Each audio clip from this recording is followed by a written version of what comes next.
Hello students, चलिए start करते हैं। मैं नितिक सिन्हा आज आपको पढ़ाने वाला हूँ क्लास 10th का चैप्टर 9 एप्लीकेशन ऑफ ट्रिग्नोमेट्री। आप इससे पहले 8 चैप्टर पढ़ के आए होंगे। उसमें आपने क्या पढ़ा होगा? रेशियोज कैसे निकालते हैं, ट्रिग्नोमेट्रीज, ठीक है, उनकी वैल्यू कितनी होती है, आपने एंगल की वैल्यूज याद करी होगी। अब इसमें उसके एप्लीकेशन पढ़ने वाले, मतलब कहाँ का काम आने वाला है, ठीक है। बेसिकली अभी हम दो चीज़ ही पढ़ने वाले हैं, यहाँ पे ही काम आते हैं। एक तो उसकी हाइट निकालने के लिए और एक इसका डिस्टेंस निकालने के लिए। जब हमें एंगल ऑफ एलिवेशन गिवन हो या एंगल ऑफ डिप्रेशन गिवन हो किसी पॉइंट से, तो हम उसकी हाइट और डिस्टेंस कैसे निकालते हैं वो हम इस पे पढ़ने वाले चैप्टर में, ठीक है। और यहाँ पे इस इंट्रोडक्शन में हम चार टॉपिक पढ़ने वाले हैं। एक पहला horizontal line, second line of site क्या होती है, थर्ड एंगल ऑफ एलिवेशन और एंगल ऑफ डिप्रेशन। इन चारों वर्ड्स का मतलब क्या होता है और ये निकाले कैसे आता है और आपको इन्हें कैसे फिगर बनानी होती है। इस एक क्वेश्चन की आपने फिगर बना ली इस चैप्टर में, और इसमें और कुछ काम नहीं है, आपको फिगर बनानी आनी चाहिए। बाकी तो आपका एट्स का काम है, जो आपने 8 चैप्टर पढ़ा ना, ट्रिग्नोमेट्री रेशियोज कितना वैल्यू होती है, वो आने वाला है सारा। बस आपको इसमें फिगर बनानी सीखनी है मेन। तो चलिए वो सीखते हैं। पहला ये हमारे पास हॉरिजॉन्टल लाइन। हॉरिजॉन्टल लाइन का मतलब क्या होता है? मान लीजिए मैं अभी यहाँ पे खड़ा, अभी पहले डायग्राम बनाए थे, फिर आपको मैं एक्सप्लेन करता हूँ। हमने क्या करा, यहाँ पे ऑब्जेक्ट मान लिया। मान लीजिए मैं यहाँ पे खड़ा हूँ, ठीक है, मेरी इतनी हाइट है, तो ये मेरा आइस का लेवल है, ये मेरा ग्राउंड था। अब मैं ग्राउंड पे खड़ा हूँ, नॉर्मल सी बात है। तो यहाँ पे मेरे आइस का लेवल से एक मैंने जो सीधी लाइन मार दी अपने आई के लेवल से, ये मैंने अपने आइस के लेवल से मान ली। यहाँ पे मेरे सामने क्या है, टावर मान लेता है, ठीक है। तो मैंने अपने आइस के लिए एक हॉरिजॉन्टल लाइन मान ली। जैसे मान ली कि यहाँ पे खड़ा हूँ, आज मैं स्टिक सब लेके बैठा हूँ कुछ समझाने के लिए। देखिए यहाँ पे मैं आइस से देख रहा था, तो मेरी आइस से सीधी लाइन जा रही है, ठीक है। ये इमेजिनरी लाइन्स होती है। हॉरिजॉन्टल लाइन के इस तरह की इमेजिनरी लाइन है। मान लेते हैं कि हमारी आइस से सीधा स्ट्रेट लाइन जा रही है, ठीक है, उसे क्या बोल दिया जाता है? Horizontal line. इमेजिनरी है, नॉर्मल से तो इमेजिन करना पड़ेगा, ये मैंने आपको बताने के लिए दी है। तो मान लीजिए यहाँ से मेरी स्टिक जा रही है, स्टिक मेरी एक तरह की है हॉरिजॉन्टल लाइन। अब मुझे क्या करना है, यहाँ से अपनी आई से, अब मैं सीधा देख रहा था तो मेरी हॉरिजॉन्टल लाइन जा रही थी रे। अब मैंने क्या करा, मैंने मेरे को अपनी आई से यहाँ पे देखना टावर की तरफ।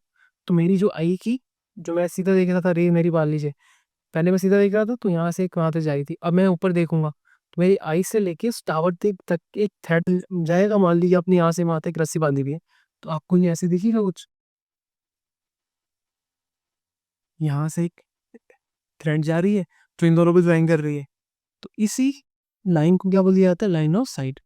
और इसका नाम क्या रख दिया जाता है? Line of site. Line of site क्यों बना रहा है? क्योंकि आप इसे देख रहे हो टावर को, ये एक तरह की लाइन बना दी है, इसलिए से क्या बोल दिया जाता है? Line of site. इसका नाम क्या रखा? नाम है हॉरिजॉन्टल, हॉरिजॉन्टल लाइन। आगे हॉरिजॉन्टल लाइन। अब देखिए इसका मतलब क्या, और इन दोनों के बीच में ना जो एंगल बन रहा होता है, एंगल ये थीटा, इसका नाम क्या रख दिया जाता है? Angle of elevation. एलिवेशन मतलब जो आप ऊपर की तरफ देखते हो, एलिवेट करना। एलिवेटर्स आपने देखा होगा, सुना होगा एलिवेटर क्या है, देखा भी है अपने को। जो ऊपर जा रहे होते हैं उसे एलिवेटर बोलते हैं, नीचे वाला भी होता है वैसे, मगर एलिवेशन मतलब जो आप ऊपर की तरफ देख रहे हो हॉरिजॉन्टल लाइन से, ठीक है, उसे क्या बोला जाता है? Angle of elevation. ये देखिए, मान लीजिए इस मार्कर को मैंने क्या मान लिया? अपना हॉरिजॉन्टल मान लिया। यहाँ पे स्टिक किया ज़्यादा समय मिलेगा। यहाँ पे मैंने इसे हॉरिजॉन्टल मान लिया, अपने आई से यहाँ पे देख रहा था। अब मान लीजिए मुझे ऊपर देखना है, अगर मैं सीधा देख रहा था, ये मुझे ऊपर देख रहा है। अब मेरी लाइन ऑफ साइट मेरी चेंज होगी। अब मेरी यहाँ से लाइन ऑफ साइट जा रही होगी मार्कर की, जो मैंने मार्कर की डायरेक्शन दिखाई है वो मेरी क्या? Line of site. और मैं ऊपर देख रहा हूँ ना ऐसे, तो मैं पहले ये वाली हॉरिजॉन्टल लाइन थी और ये मेरी लाइन ऑफ साइट। इसके बीच में जो एंगल बन रहा होगा ना, ये मेरे मार्कर और इस स्टिक के बीच में, उसी एंगल को क्या बोलते हैं? एंगल ऑफ एलिवेशन, ठीक है, सिंपल सा है। तो इस एंगल को क्या बोल दिया जाता है? Angle of elevation. अब हम पढ़ने वाले हैं एंगल ऑफ डिप्रेशन। डिप्रेशन में सीधा उल्टा हो जाता है। मान लीजिए यहाँ पे आप खड़े थे, ये आपका हॉरिजॉन्टल लाइन। अब आप ऊपर खड़े हो किसी चीज़ पे, मान लीजिए आपका घर है सेकंड फ्लोर पे, आप सेकंड फ्लोर पे खड़े हो, तो ये आपकी हॉरिजॉन्टल लाइन हो जाएगी जो आप सीधा देखोगे, है ना। और ये ग्राउंड, मान लीजिए ग्राउंड पे आपको अभी दोस्त खेल रहा है यहाँ पे, तो आप उसकी तरफ देखना चाह रहे हो, तो आप यहाँ से आपकी आइस नीचे जाएगी और ये आपका क्या आ जाएगा? लाइन ऑफ साइट आ जाएगा। ये आपकी जो हॉरिजॉन्टल लाइन थी और ये आपकी लाइन ऑफ साइट है। इन दोनों के बीच में एंगल जो बनता है, इस थीटा एंगल को क्या बोल देंगे हम? Angle of depression. और आप में सब कईयों के दिमाग में आ रहा होगा हॉरिजॉन्टल बनाई को रहे हैं हम, इमेजिनरी लाइन बनानी ही चाहिए। इसे बनाया इसलिए जाता है कि वो एंगल मेजर कर पाए। हॉरिजॉन्टल लाइन बनाने का मतलब क्या है, इस लाइन और साइड और इसके बीच में एक एंगल मेजर जो कर रहे हैं ना वो आ जाए।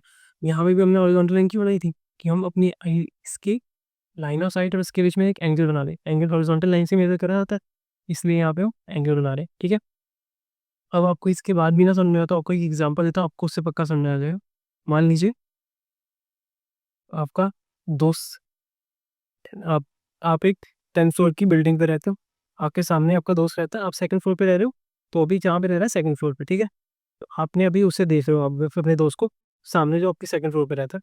अब आपने क्या देखा, आपकी सामने वाली बिल्डिंग में आपके 3 दोस्त रह पे, ठीक है, एक तो सेकंड फ्लोर पे था, आपके सामने वाली बिल्डिंग में सेम बिल्कुल सेम फ्लोर पे था, और अब आप ऊपर देख रहे हो वो रहता है 5th फ्लोर पे।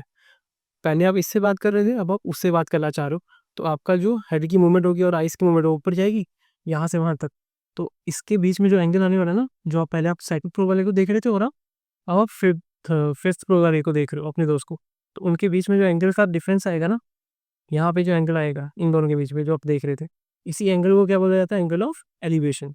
अब मान लीजिए आप सेकंड फ्लोर पे सामने वाले दोस्त को देख रहे थे, अब आपका फ्लोर ग्राउंड पे, आपका एक दोस्त है वो भी खेलने चला गया और वो ग्राउंड में खेल रहा है और आप उसे बुलाना चाह रहे हो।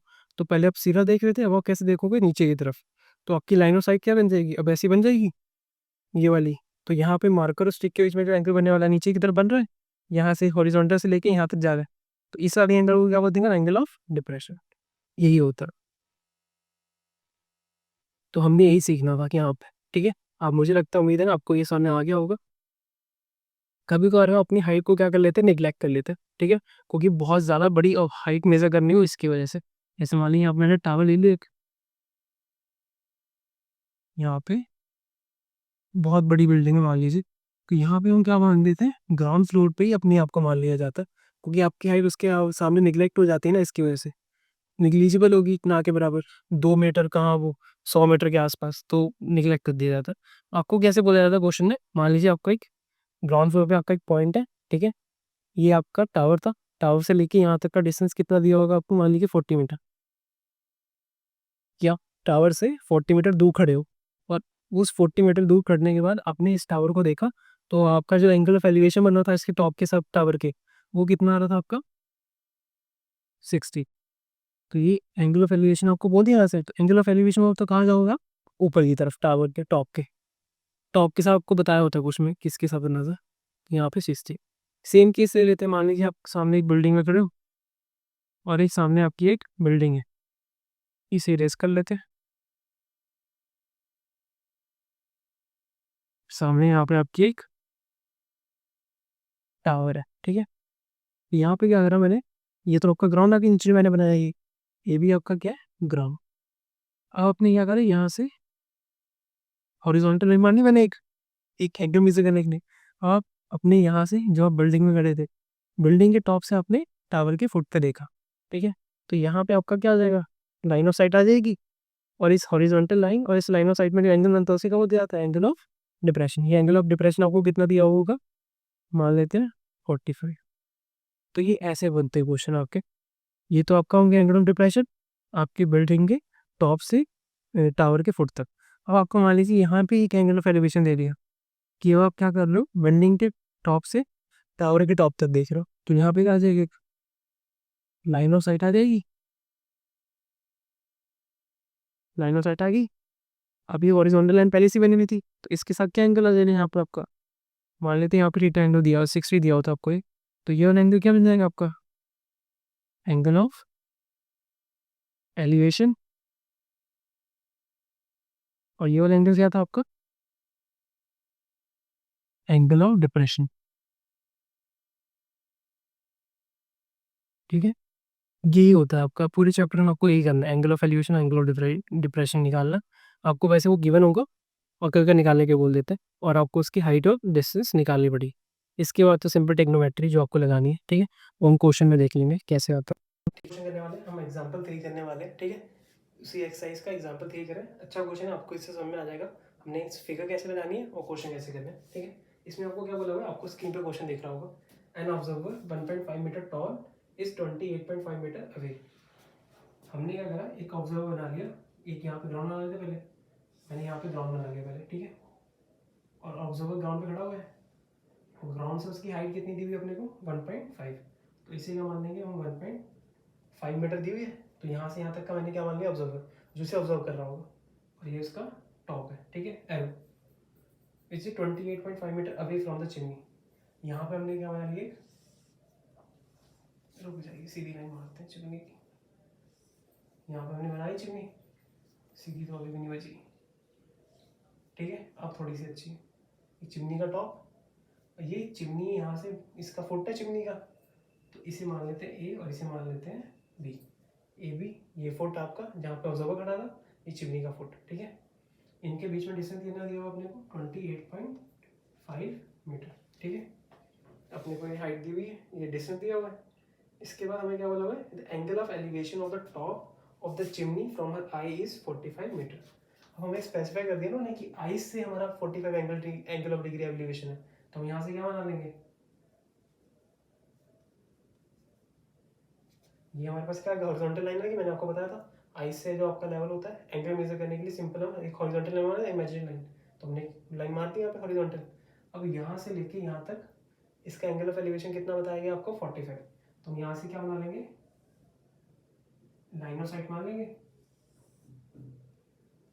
हमने यहाँ से यहाँ तक लाइन ऑफ साइट मान ली, और इस लाइन ऑफ साइट और इसके हॉरिजॉन्टल लाइन के बीच में जो एंगल बनता है उसे क्या बोला जाता है, एंगल ऑफ एलिवेशन। ये हमें कितना दिया हुआ है 45। What is the height of the chimney, अब आपको क्या निकालनी है, हाइट निकालनी है।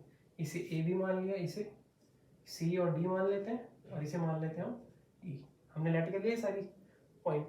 अब हमें क्या निकालना है, ई भी निकालना है, तो ये देखिए हमें यहाँ पे फाइंड क्या करना है, ई बी, हाइट है चिमनी की, तो ये हम फाइंड करने वाले हैं। ये देखिए अब लगाने वाला हूँ इसमें ट्रिग्नोमेट्री जो आपने पढ़ी हुई है, हमें पता है ये और ये पैरेलल होने वाले दोनों, और दोनों इक्वल होंगे, क्योंकि इनके बीच का जो हाइट है वो क्या होता है, इक्वल है। ये दोनों लाइंस कैसी है, हमारी पैरेलल है, पैरेलल लाइंस का डिस्टेंस क्या होता है, हमेशा इक्वल होता है। तो ये 28.5 है, तो ये भी कितना आएगा हमारे पास 28.5, यहाँ पे लिख लीजिएगा 28.5 मीटर, क्योंकि दो पैरेलल हमेशा इक्वल होते हैं। पैरेलल कैसे पता लगा, क्योंकि इनके बीच का जो डिस्टेंस है हमेशा इक्वल है, ठीक है, हॉरिजॉन्टल हमें बताएगा आपको स्ट्रेट जाती है, ये 1.5 है, तो ये भी कितना आ जाएगा हमारे पास 1.5, तो ये 1.5 आ गया मेरे पास, तो डी भी मेरे पास कितना आ गया 1.5। अब मुझे ये वाली पार्ट पता है, सी डी पता है मुझे, ये सी डी है ना हमारे पास 28.5, तो मुझे ये निकालना पड़ेगा, ये तो मुझे पहले से पता लग गया, तो ये निकाल लेंगे।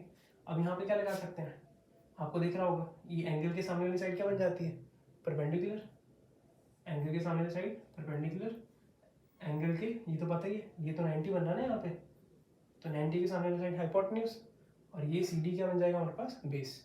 तो परपेंडिकुलर और बेस का बीच में निकालना है, तो आप कॉट लगा लो या फिर आप tan लगा लो, दोनों में ये आता है ratio, p by B tan हो जाता है, और b बाई पी क्या हो जाता है हमारे पास कॉट, आपको सबको पता है। तो हमें यहाँ पे कॉट लगाना है या फिर tan लगाना, आपकी मर्जी, मेरे को tan अच्छा लगा मैं tan से कर लेता हूँ, आपको जो अच्छा लगे वो कर लीजिए। तो मैंने यहाँ पे क्या लगा दिया, कौन से ट्रायंगल कंसीडर के लिए मैंने E C D, triangle E C D कर ली मैंने, एंगल के सामने परपेंडिकुलर, और मेरे को tan कितना दिया हुआ यहाँ पे एंगल 45, तो tan 45, tan क्या होता है perpendicular upon base, perpendicular upon base, यहाँ परपेंडिकुलर क्या होगा एंगल के सामने साइड, तो ई डी क्या है मेरे पास परपेंडिकुलर, तो मैं यहाँ पे क्या पुट कर दूंगा ई डी, बेस क्या है यहाँ पे सी डी, यहाँ पे क्या आ जाएगा मेरे पास सी डी। अब tan 45 कितना होता है 1 होता है, 1 को इसके इक्वल कर दूंगा मैं, E D upon C D के आ गया। अब सी डी को मैं यहाँ पे आके मल्टीप्लाई कर सकता हूँ, यहाँ डिवाइड में इधर आके मल्टीप्लाई, तो सी डी इक्वल टू क्या आ जाएगा अपने पास ई डी आ जाएगा, आ गया। तो मतलब हमें क्या पता लगा, सी डी की जितनी लेंथ थी उतनी एंड लेंथ किसकी हमारी ई डी की, तो ये 28.5 है, तो ये भी कितना आ जाएगा 28.5 मीटर आ गए। ये 1.5 है, ये 28.5 है, हमें क्या निकालना है ई बी निकालना है, पूरी लेंथ निकालनी थी चिमनी का, हमें पूरी हाइट सॉरी, तो ई बी कितना आ जाएगा 28.5 प्लस 1.5, तो ई बी हमारा किसके इक्वल है E D plus D B, E D कितना अपने पास 28.5 मीटर और ये कितना अपने पास 1.5 मीटर। ऐड कर दें कितना आ जाएगा अपने पास 30 मीटर आ जाएगा अपने पास। ये भी ये निकालना था अपने को। तो सारे क्वेश्चन आपको ऐसे ही करने, ठीक है। आपको मैंने एक एग्जांपल भी दिलवा दिया, आपको समझ में आ जाएगा। इसके बाद वाले वीडियो में हम सारे एग्जांपल सॉल्व करने वाले हैं, ठीक है। आपको ये वीडियो पसंद आ रही होगी, शेयर करें, सब्सक्राइब करें और लाइक करें, अपने दोस्तों को बताएं इस चैनल के बारे में, ठीक है। Thank you.